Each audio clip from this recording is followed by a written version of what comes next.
Swayam Prabha. Digital India. Educated India.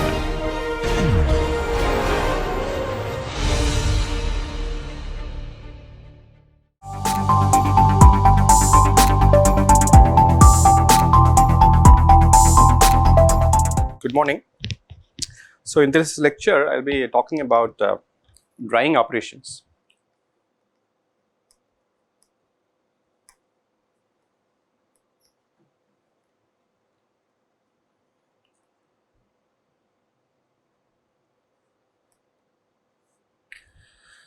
So among all the other mass transfer operations, drying perhaps is the most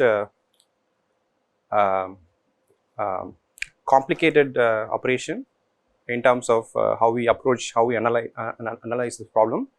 At the same time, it is something that we can really relate to. We dry our hair after wash, and we dry clothes, and in and many such food products that we use, we want to remove moisture. Okay, and so drying is something that is known to civilization for a very long time, even before all the any other mass transfer operation was generated. So it is something very intuitive. Even common people know about this.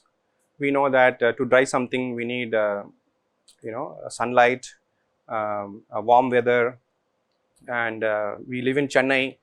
Our humidity goes something about 95, 99 sometimes, especially in monsoon. And if you have ever washed clothes, you will know how difficult it is to dry in a monsoon time. So we know intuitively drying means what, and what it takes to dry faster or slower. This is a very big subject, but as far as this course is concerned, so we are going to touch upon some basic definition of variables, parameters related to drying, and then we will do some simple conceptual understanding only. Okay, so we may not be able to spend time on looking at dryers and design of dryers and so on.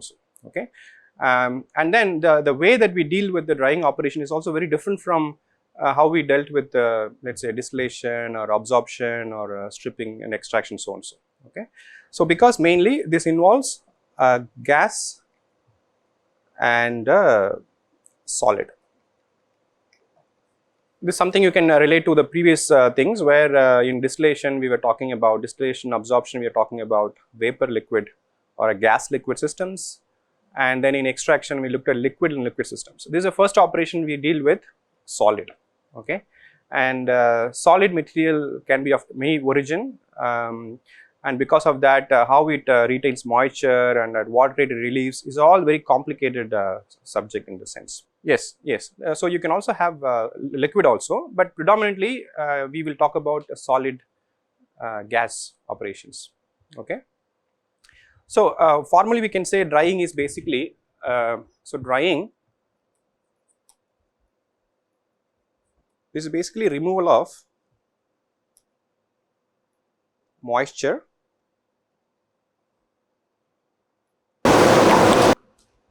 from a solid, or it can be also liquid, like he says, by evaporation into a gas stream. So we can kind of think of this as a definition for drying operation. So it involves removal of moisture from either a solid or a liquid. We achieve this removal by evaporating this moisture into a gas stream. Okay, so this is what we are going to use as an operational definition of drying. Now generally this moisture would be of water. Okay, there could be a moisture of other organic liquids also, but generally majority of the cases would be dealing with water moisture, and the gas is typically air. Okay, because air is abundantly available, we can use it for circulation and removal of. Now let us say that I have a solid block and this is wet. Okay, so this is wet solid. Okay, when I say wet, it is basically it contains some amount of water, and we can probably denote that by showing some amount of water. So the blue dots that I see here, show here, is basically water. Now, the water present in solid will exert a vapor pressure. So, the moisture in the wet solid exerts a vapor pressure which we call as Ps. Okay, this of course depends on temperature, what temperature we are talking about. Now, let us say that this is actually exposed to a stream of air, and let us say that the air contains some amount of water moisture there itself, equivalent to a equivalent to a partial pressure P bar. Okay, I am using P bar here. So, this is the partial pressure of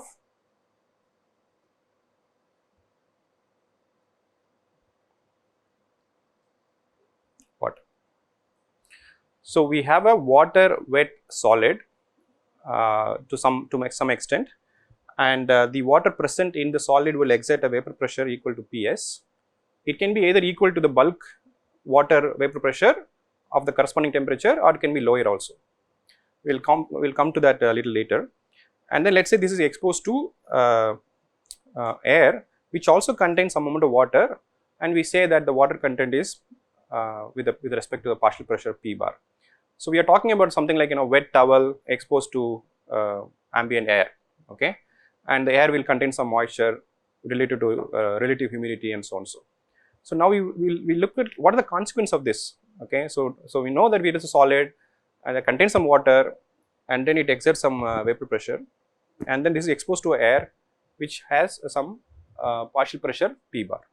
Now, depending upon how the P bar and Ps these are related, sometimes we see that the moisture can go from the solid to the air, or sometimes the reverse can also happen. Okay, for example, if the vapor pressure exerted by the water in the solid, if that is higher than the partial pressure in the air, now because of thermodynamic reasons, the water will evaporate from the solid into the gas.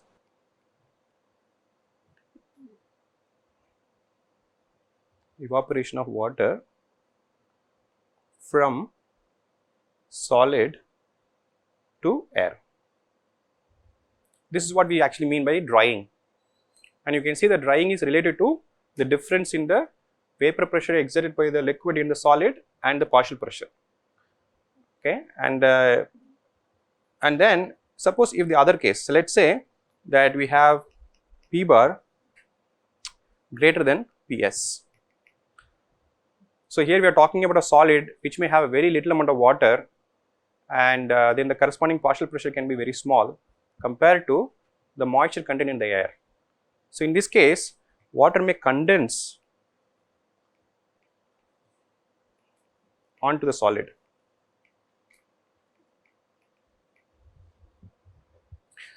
This is something you must have already felt. You might have dried your clothes, ironed it, put it in your cupboard, and then outside it's raining a lot, and then the relative humidity is very high, and then when you open your cupboard and when you touch your cloth, you will see it's a little bit moist, it's a little bit damp. That's because the dried cloth must have very little amount of moisture, but the outside air contains a lot of moisture. So, moisture can come from the air to the solid also. Okay, so it can also pick up moisture. So, it's a two-way process. The solid can either release moisture, or it can also acquire moisture. It's everything related to what is the relative humidity of the air, what is the partial pressure content in the air, and what is the water content in the solid itself. So, it's related to these two quantities. Now, how long this will go on? Well, we know from thermodynamic consideration that this process of evaporation or condensation will go until the two vapor pressure, the vapor pressure and partial pressures are equal. Then we say mass transfer stops when P bar is equal to Ps. I mean, we can think about in terms of fugacity, equivalence of fugacity of the two, but then for all practical purposes we can even relate to the partial pressure and vapor pressure.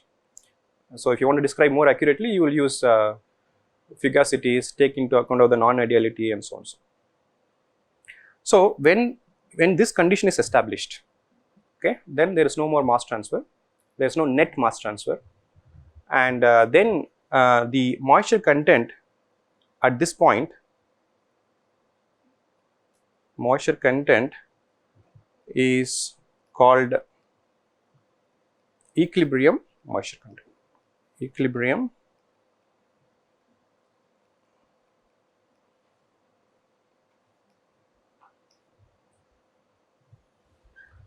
this equilibrium moisture content is a moisture content when the vapor pressure and the partial pressure are equal, and this moisture is something we usually relate with the symbol X, defined as kilogram of water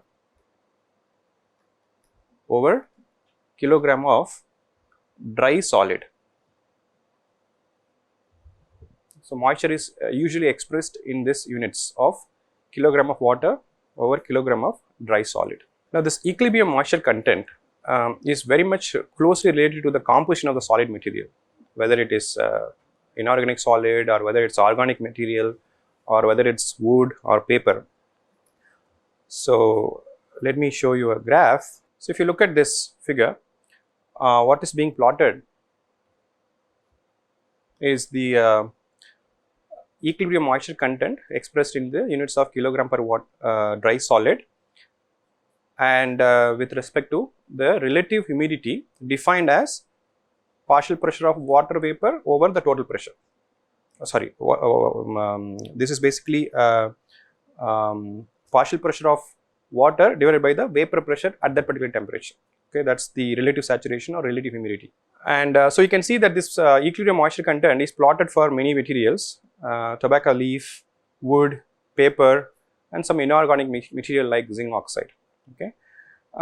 So what it means is that the amount of water that exists in equilibrium with the air is very much related to the composition of the material itself.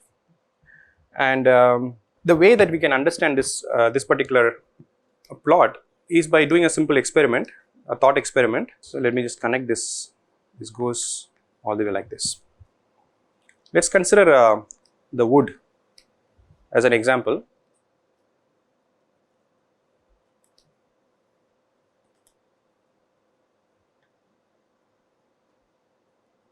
Okay, so I have a small wood log, and let's say initially it contains something close to this point, the moisture content, which is 0.35 kilogram of water by kilogram of dry wood. And let's say I expose this to a air, constant stream of air containing relative saturation of 60%. Okay, so that is this point. So what will happen is that the moisture from the wood block will continue to evaporate into the air, and by the time it comes here, okay, so basically the moisture will move from here to here. Initially it is at 0.35, it loses moisture, because of that the moisture content reduces, okay, and then since this equilibrium moisture content corresponding to 0.6 is somewhere here, the evaporation will continue until the moisture content drops to this value. This is what we mean by this is something like, I don't know, 0.12 or something. So the wood material here would continue to lose moisture until the moisture content drops from 0.35 to 0.12. That is because the equilibrium moisture content curve here shows that when the air is containing 0.6 relative RH, relative humidity, so this is the equilibrium moisture content. Okay, after reaching this 0.12 moisture content, there is no more drying happening. Okay, now let's say if you want to dry even further, then you have to change your air. Suppose if you change the air to 0.2 relative humidity, then you can possibly bring down the moisture to this value, something close to 0.05. By extension, if I use a dry air with no moisture whatsoever, you can probably hope to get completely dried solid also. So this equilibrium moisture content curve is so useful in deciding what should be the drying air quality, up to what humidity you can operate. Okay, so this is where I was talking about in the beginning, how the relative humidity of air controls the rate of drying. Okay, like in Chennai weather, the relative humidity is somewhere here, and let's say if your cloth, if you plot this kind of diagram for cotton, you may have quite a bit of moisture remaining in the cloth or in the cotton cloth. Okay, it's not going to be drying. So that's why you need a dry air to completely dry this solid. Now at this point, we can also distinguish between two kinds of moisture. There is something called bound moisture.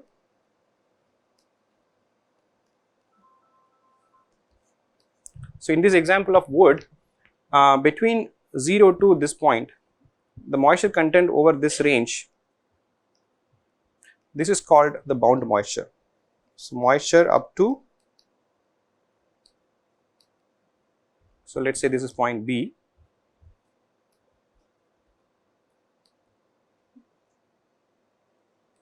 is called bound moisture.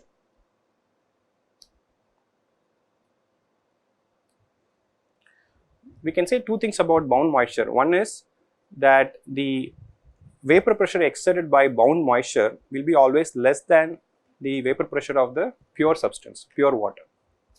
So vapor pressure exerted by bound moisture will be lesser than that of pure water at the same temperature.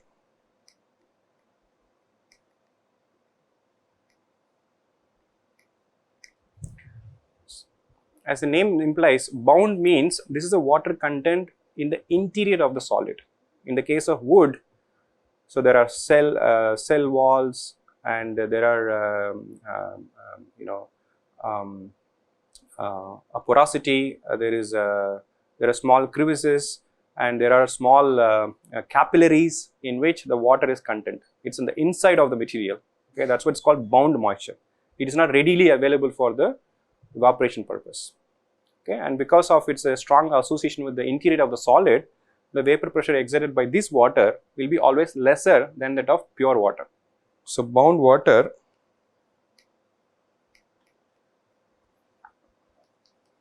present in the interior of the solid.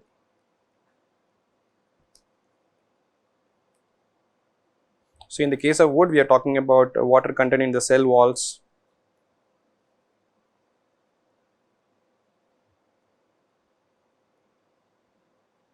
capillaries,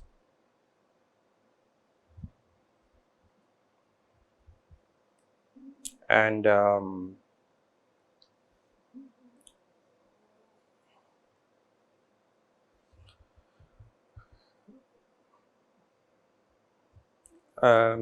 absorbed water, and so on.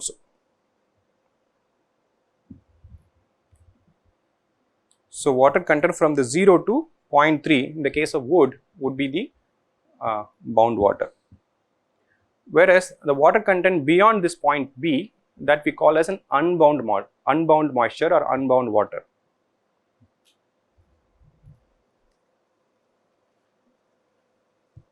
Unbound moisture, or we say unbound water here. So this is moisture content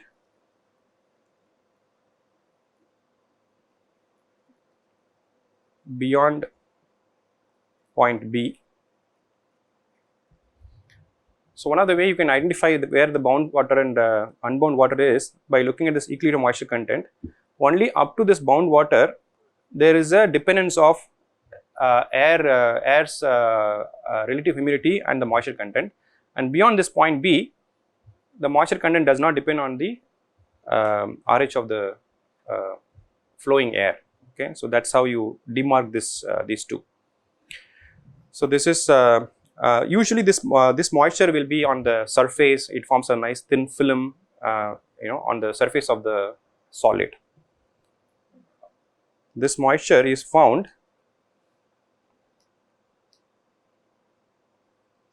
as a thin film on the outer surface of the solid, and this water is more like a bulk water, okay, and that's why the vapor pressure will be equal to vapor pressure exerted by unbound water will be equal to that of pure water.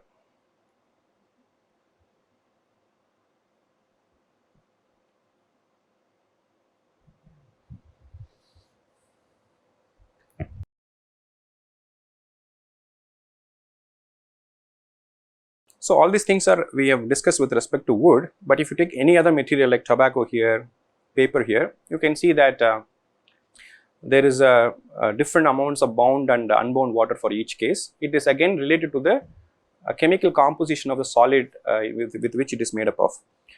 Generally, inorganic material like the zinc oxide would have a very small amount of moisture. You can see that even up to an RH of 0.9, zinc oxide contains very little amount of water. So basically, it's very dry material. Whereas if you take a vegetable material,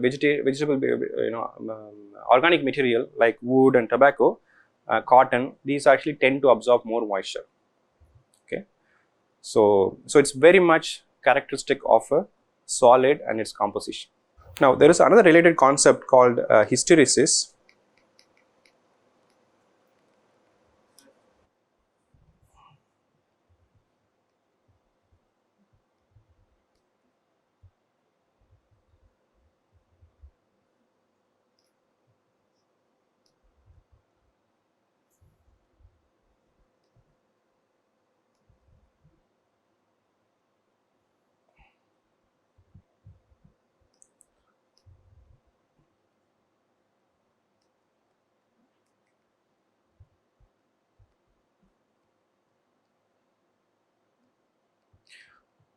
So this what I am trying to show here is I am plotting the equilibrium moisture content with respect to the relative humidity of air at equilibrium. The blue curve that you see is the one that I showed before. It's a drying curve. So you start with the wet solid, expose this to a air of given RH and find the equilibrium moisture content, and let's say you start with this point, and then you replace the air with some other relative humidity, and you basically find this point, and then you can draw this through an experiment. You can nicely trace this drying equilibrium moisture content. Okay, now if you reverse the operation, meaning you take a dry bone dry solid with no moisture content to start with, expose this to a moist air with a relative humidity, then then like I said before, the solid will acquire moisture from the air, okay, by reabsorption. It's called regain. So you'll see that the red curve, ideally it should follow the blue curve, but there is always a difference between the drying and condensation curve. This is what we call it as a hysteresis. The hysteresis is something related to how we are not able to reach equilibrium in both ways.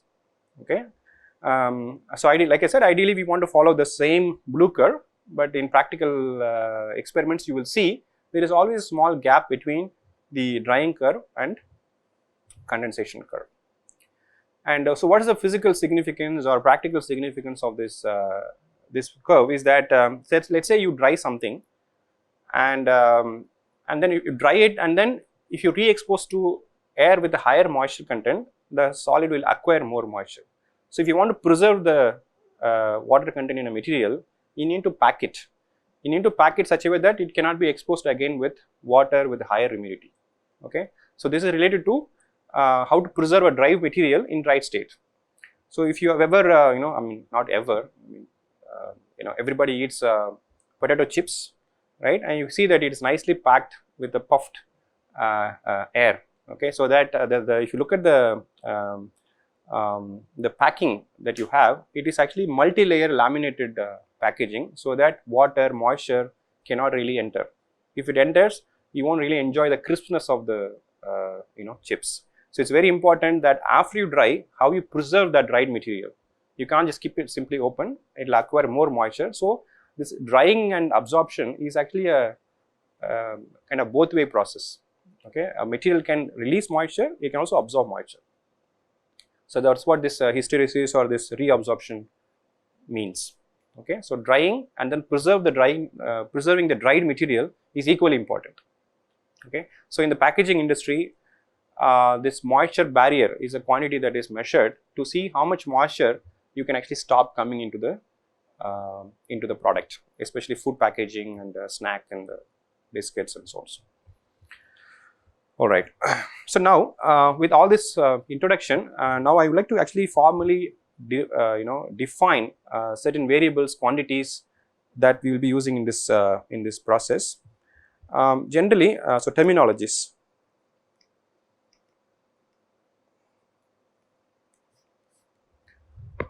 So we talk about moisture content,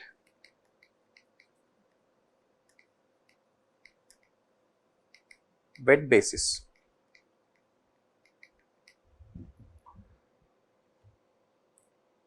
With regard to other mass transfer operation, we talked about partial pressure, concentrations, mole fractions, mole ratios, etc., etc. With regard to the drying, we use what is called this moisture content on wet basis. We use a small x for this. This is defined as kg of water over kg of wet solid. So when I say wet solid, it means the weight of the dry solid plus the amount of moisture content in it. So kg of water by kg of water plus kg of solid. This is what this kilogram of wet solid means. Now this can also be written differently, kg of water over kg of dry solid.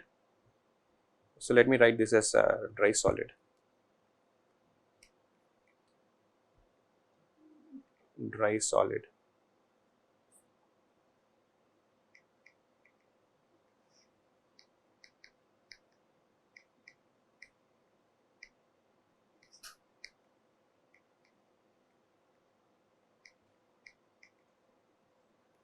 I already introduced a moisture content in terms of kilogram of water by kilogram of dry solid. So that we call capital X. So this small x, which is moisture content in wet basis, is related to moisture content in dry basis. Okay, so the moisture content in dry basis is capital X, defined as kilogram of water by kilogram of dry solid. And then there is something called equilibrium moisture content.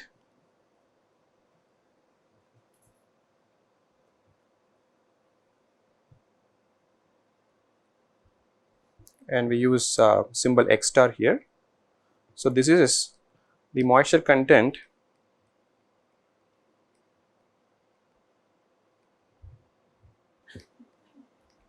of a solid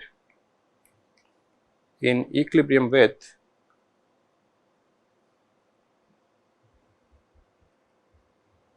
a gas of a given partial pressure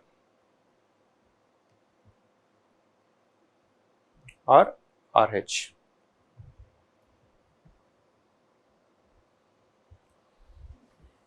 Note that this equilibrium moisture content is not a fixed quantity.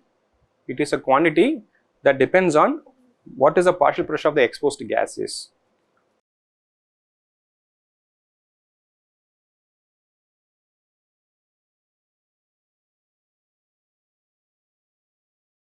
Okay, that's what these diagrams were referring to. By changing the relative humidity of the exposed air, I can control the equilibrium moisture content. Okay, so it is very much dependent on the quality of the drying air, the quality of the material, temperature, and so on. So it's not a fixed quantity. Then bound moisture. So this is something I already discussed. This is the moisture content of a solid that exerts vapor pressure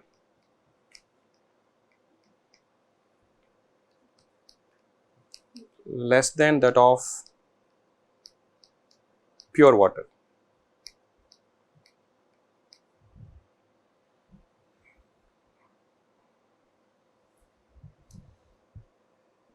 Okay, we don't have any symbol for that. And then we have this unbound moisture. So this is the moisture content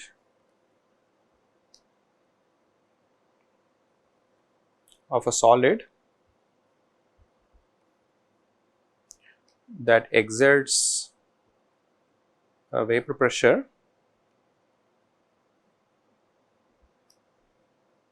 equal to that of pure water at the same temperature.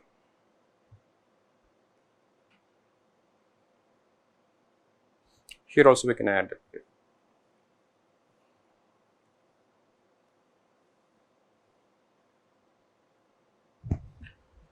there is something called free moisture.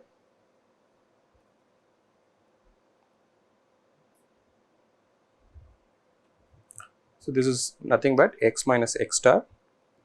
This is the moisture available for removal.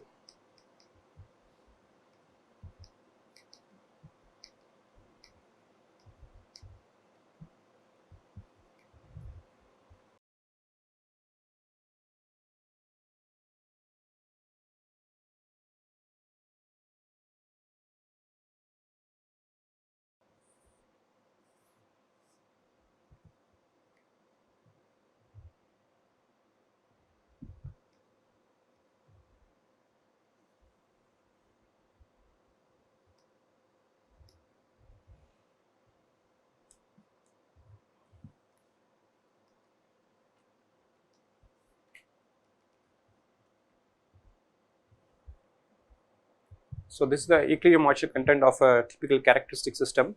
So here we have 0 and this is x bar. So here this moisture content from here onwards, this is the unbound moisture. This is unbound moisture, and over this range, this is the bound moisture.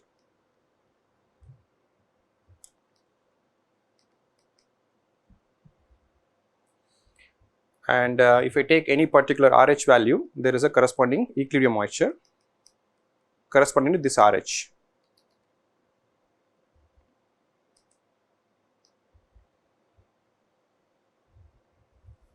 So this is the equilibrium moisture content.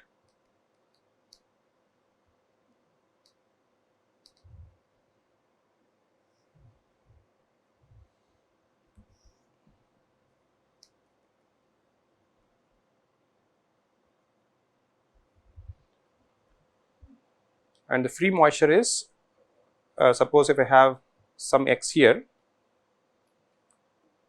so this would be the free moisture. X minus x star is something that is available for drying, and the material would have some amount of moisture corresponding to equilibrium moisture that cannot be removed with this air. Okay, and this free moisture and equilibrium moisture is very much dependent on RH. Suppose if we take a air somewhere here, the equilibrium moisture now becomes smaller and the free moisture becomes larger. Okay, so that's how we understand these things.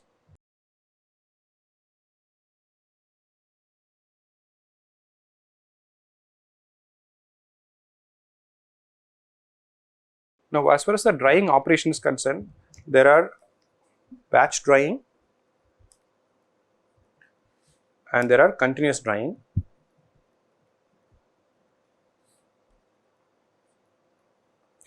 In the batch drying, a wet solid is kept stationary and a stream of air is flown past it continuously. Okay, So that's the batch drying. So batch with respect to the solid. Solid is not moving. Solid is stationary.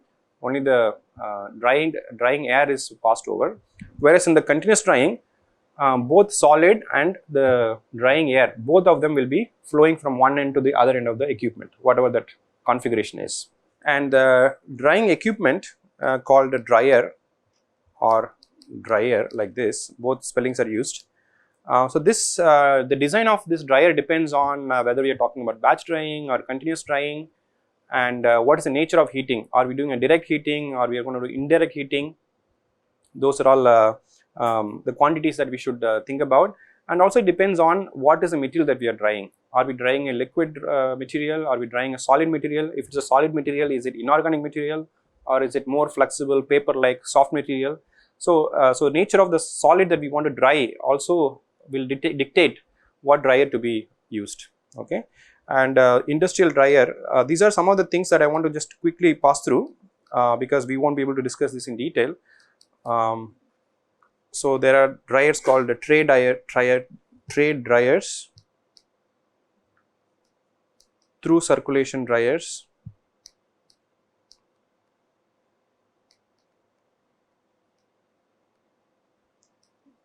vacuum shelf dryers,